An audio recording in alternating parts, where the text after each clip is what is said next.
৬,০০০ kilometre পাল্লার আন্তঃমহাদেশীয় ক্ষেপণাস্ত্র তৈরি করেছে তুরস্ক। আমিরাতকে ইসরায়েলের প্রক্সি সহ্য করা হবে না, ইরানের হুঁশিয়ারি। হরমুজকে রেড লাইন ঘোষণা করে দাঁত ভাঙা জবাবের হুমকি আইআরজিসির। যুক্তরাষ্ট্রের ভয়াবহ হামলার পরও ইরানের পারমাণবিক কর্মসূচি অক্ষত। চীনের দিকে শিপ কিলার মিসাইল তাক করে রেখেছে যুক্তরাষ্ট্র। দর্শক, স্বাগত জানাচ্ছি এশিয়া পোস্ট ওয়ার্ল্ড নিউজে। আপনাদের সাথে আছি আমি আফরোজা দিবা। এতক্ষণ দেখছিলেন শিরোনাম, এবার বিস্তারিত। সারা বিশ্বকে তাক লাগিয়ে ৬,০০০ কিলোমিটার পাল্লার প্রথম আন্তঃমহাদেশীয় ক্ষেপণাস্ত্র প্রকাশ্যে এনেছে তুরস্ক। ইলদিরিমহান নামের এই ক্ষেপণাস্ত্রের মাধ্যমে দেশটি তাদের দূরপাল্লার আঘাত হানার সক্ষমতায় এক বিশাল মাইলফলক অর্জন করেছে বলে মনে করছেন বিশ্লেষকরা। ভয়ঙ্কর এই ক্ষেপণাস্ত্র শব্দের চেয়ে ২৫ গুণ বেশি গতিতে ছুটতে পারে। বিস্তারিত প্রতিবেদনে। সারা বিশ্বকে তাক লাগিয়ে ৬,০০০ কিলোমিটার পাল্লার প্রথম আন্তঃমহাদেশীয় ক্ষেপণাস্ত্র উন্মোচন করেছে মুসলিম বিশ্বের অন্যতম শক্তিশালী দেশ তুরস্ক। ক্ষেপণাস্ত্রটির নাম ইলদিরিমহান। এই খবর জানিয়েছে ডেইলি সাবাহ। মঙ্গলবার ইস্তাম্বুলে সাহা প্রতিরক্ষা প্রদর্শনীতে প্রথমবারের মতো এই আন্তঃমহাদেশীয় ব্যালিস্টিক ক্ষেপণাস্ত্র জনসমক্ষে আনে আঙ্কারা। এর মাধ্যমে দেশটি তাদের দূরপাল্লার আঘাত হানার সক্ষমতায় এক বিশাল মাইলফলক অর্জন করেছে বলে মনে করছেন বিশ্লেষকরা। তুরস্কের জাতীয় প্রতিরক্ষা মন্ত্রণালয়ের R&D সেন্টারের তৈরি এই ক্ষেপণাস্ত্রটি শব্দের চেয়ে ২৫ গুণ বেশি গতিতে ছুটতে পারে। ক্ষেপণাস্ত্রটির জ্বালানি হিসেবে লিকুইড নাইট্রোজেন টেট্রক্সাইড ব্যবহার করা হয়েছে। এই সিস্টেমে ৪টি শক্তিশালী রকেট ইঞ্জিন ব্যবহার করা হয়েছে। এটি এখন পর্যন্ত তুরস্কের তৈরি সবচেয়ে উন্নত ক্ষেপণাস্ত্র প্ল্যাটফর্মগুলোর মধ্যে অন্যতম। বিশ্লেষকরা বলছেন, ইলদিরিমহানের এই আত্মপ্রকাশ মূলত প্রতিরক্ষা শিল্পে তুরস্কের ক্রমবর্ধমান বিনিয়োগেরই প্রতিফলন। দেশটি বর্তমানে ক্ষেপণাস্ত্র ব্যবস্থা, ড্রোন, বিমান প্রতিরক্ষা ব্যবস্থা, এভিয়েশন এবং মহাকাশ প্রযুক্তিতে বিপুল বিনিয়োগ করছে। আমিরাতকে ইসরায়েলের প্রক্সি হিসেবে কোনোভাবেই সহ্য করা হবে না বলে হুঁশিয়ারি দিয়েছে ইরান। তেহরান দাবি করেছে, সংযুক্ত আরব আমিরাত উপসাগরীয় অঞ্চলে জনবিচ্ছিন্ন হয়ে পড়ছে। ইসরায়েলের স্বার্থ রক্ষায় আবুধাবির এই ভূমিকা মধ্যপ্রাচ্যের স্থিতিশীলতার জন্য বড় হুমকি। বিস্তারিত প্রতিবেদনে। আমিরাতকে ইসরায়েলের প্রক্সি হিসেবে কোনোভাবেই সহ্য করা হবে না বলে হুঁশিয়ারি দিয়েছে ইরান। দেশটির সাবেক শীর্ষ পারমাণবিক কর্মকর্তা ও তেহরান বিশ্ববিদ্যালয়ের রিসার্চ ফেলো মোহাম্মদ ইসলামি এই হুঁশিয়ারি দিয়েছেন। তিনি বলেন, সংযুক্ত আরব আমিরাত বর্তমানে উপসাগরীয় অঞ্চলে ক্রমশ জনবিচ্ছিন্ন হয়ে পড়ছে। ইসরায়েলের স্বার্থ রক্ষায় আমিরাতের এই ভূমিকা মধ্যপ্রাচ্যের স্থিতিশীলতার জন্য বড় হুমকি। ইসলামি আরও বলেন, ওয়াশিংটনের উচিত এই অঞ্চলে তাদের সামরিক ও কূটনৈতিক কৌশল নিয়ে পুনরায় ভাবা। আমিরাত বর্তমানে কেবল ইরানের সাথেই নয়, বরং সৌদি আরব, কাতার এবং ওমানের মতো প্রতিবেশী দেশগুলোর সাথেও বিভিন্ন দ্বন্দ্বে জড়িয়ে পড়েছে।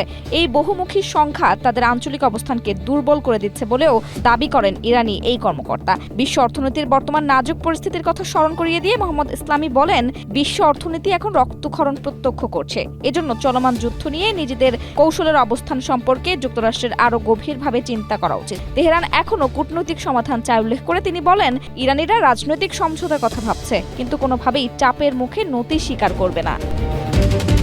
হরমুজ প্রণালীকে রেড লাইন ঘোষণা করে যুক্তরাষ্ট্রকে কঠোর হুঁশিয়ারি দিয়েছে ইরান। দেশের সংসদ সদস্য মানুচিহর মোত্তাকি বলেছেন, মার্কিন নৌযানগুলো যদি তাদের সুবিধা মতো এই প্রণালী অতিক্রম করার দুঃসাহস দেখায়, তাহলে তাদের জন্য ভয়াবহ পরিণতি অপেক্ষা করছে। বিস্তারিত প্রতিবেদনে। হরমুজ প্রণালীকে তেহরানের জন্য রেড লাইন বা অলঙ্ঘনীয় সীমারেখা হিসেবে ঘোষণা করে মার্কিন যুক্তরাষ্ট্রকে এবার এক প্রলয়ঙ্করী হুঁশিয়ারি দিয়েছে ইরান। মঙ্গলবার তেহরান থেকে দেওয়া এক ভাষণে প্রবীণ সংসদ সদস্য মানুচেহর মোত্তাকি সাফ জানিয়েছেন, মার্কিন নৌযানগুলো যদি তাদের সুবিধামতো এই প্রণালী অতিক্রম করার দুঃসাহস দেখায়, তবে তাদের জন্য ভয়াবহ পরিণতি অপেক্ষা করছে। মোত্তাকি বলেন, সম্প্রতি হরমুজ অতিক্রম করার চেষ্টার সময় মার্কিন নৌযানগুলোকে লক্ষ্য করে ইরানি বাহিনী সতর্কতামূলক গুলি বর্ষণ করেছে।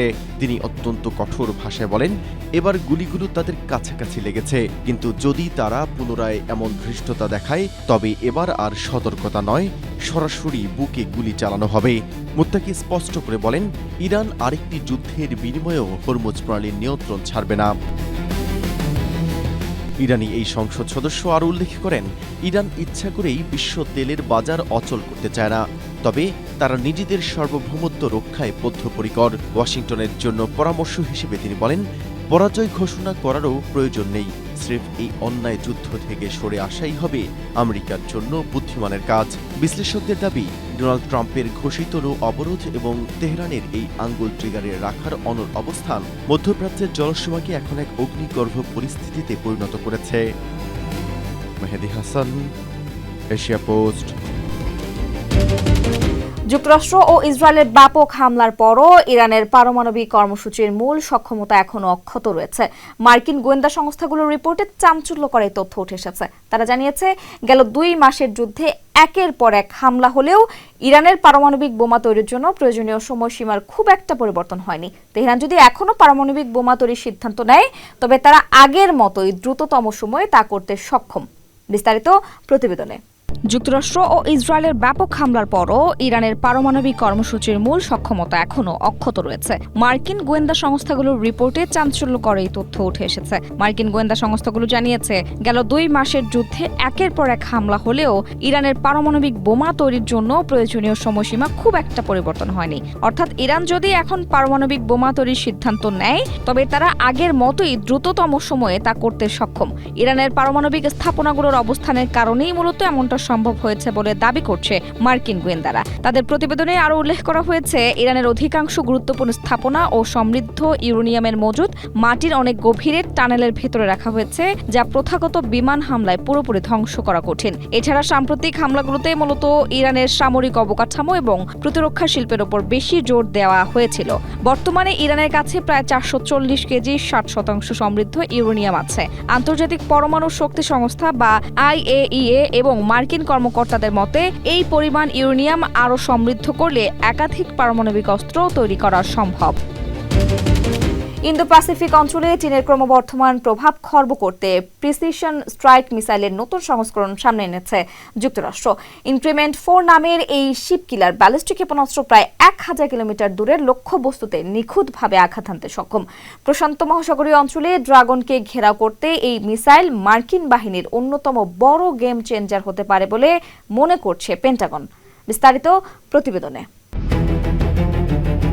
চীনের ক্রমবর্ধমান নৌশক্তিকে কোণঠাসা করতে এবার এক মোক্ষম অস্ত্র তৈরি করছে যুক্তরাষ্ট্র। মার্কিন সেনাবাহিনীর অস্ত্রাগারে যুক্ত হতে যাচ্ছে প্রিসিশন স্ট্রাইক মিসাইলের নতুন এক অত্যাধুনিক সংস্করণ, শিপ কিলার। ইনক্রিমেন্ট 4 নামের এই বিশেষ ব্যালিস্টিক ক্ষেপণাস্ত্রটি প্রায় 1000 কিলোমিটার দূরের লক্ষ্যবস্তুতে নিখুঁতভাবে আঘাত হানতে সক্ষম। পেন্টাগন মনে করছে, প্রশান্ত মহাসাগরীয় অঞ্চলে ড্রাগনকে ঘেরাও করতে এই মিসাইলটি আমেরিকার অন্যতম বড় গেম চেঞ্জার হতে যাচ্ছে। প্রতিরক্ষা বিশ্লেষকদের মতে, এই শিপ কিলার মিসাইলটি হাইমার্স লঞ্চার থেকে ছড়া যাবে, যা ফিলিপাইন বা দক্ষিণ জাপানের মতো দুর্গম দ্বীপগুলোতে সহজেই মোতায়েন করা সম্ভব। এর সবচেয়ে বড় বৈশিষ্ট্য হল এটি জিপিএস সুবিধা ছাড়াও নিখুঁতভাবে লক্ষ্যভেদ করতে পারে। সাধারণ ক্রুজ মিসাইলের চেয়ে এটি অনেক বেশি শক্তিশালী, কারণ এটি হাইপারসনিক বা শব্দের চেয়ে 5 গুণ বেশি গতিতে বায়ুমণ্ডলের উপর দিয়ে গিয়ে সোজা নিচের দিকে লক্ষ্যবস্তুর উপর আছড়ে পড়ে। ফলে চীনের শক্তিশালী বিমানবাহী রণতরীর ত্রিমাত্রিক সুরক্ষা বলয় ভেদ করা এই মিসাইলের জন্য কোনো ব্যাপারই নয়। তবে এই নতুন সমরাস্ত্র নিয়ে খোদ আমেরিকায় যেমন আশার আলো আছে, তেমনই রয়েছে গভীর সংশয়। প্রথমত, প্রতিটি PRSM রাউন্ড তৈরি করতে প্রায় $1.6 মিলিয়ন খরচ হয়, আর সময় লাগে অন্তত 15 মাস। মধ্যপ্রাচ্যে ইরান যুদ্ধে অপারেশন এপিক ফিউরির মতো অভিযানে বিপুল পরিমাণ গোলাবারুদ ব্যয়ের ফলে আমেরিকার বর্তমান অস্ত্র মজুদ এমনিতেই তলানিতে। এই উৎপাদন সীমাবদ্ধতার কারণে যুদ্ধকালীন জরুরি পরিস্থিতিতে আমেরিকা কতটা সুবিধা করতে পারবে তা নিয়ে প্রশ্ন তুলেছে centre for strategic and international studies. Mehedi Hasan, Asia post.